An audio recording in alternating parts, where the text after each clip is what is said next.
Magandang tanghali, kumusta po? Narito po ulit ang update natin para sa lagay ng ating panahon. Ngayong tanghali po ng March 3, 2024 na kung saan sa ngayon po ay patuloy pa rin ang pagdaloy ng amihan dito po sa northern part ng Northern Luzon, habang easterlies pa rin ang hangin na umiihip po sa malaking bahagi ng ating bansa.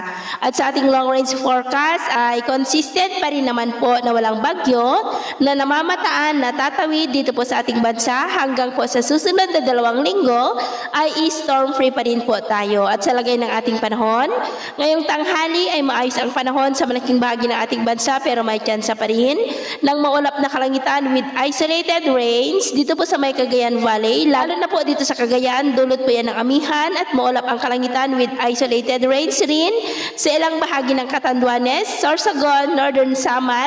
Dulot po yan ng easterlies. At sa susunod po ng mga oras ay posible pa rin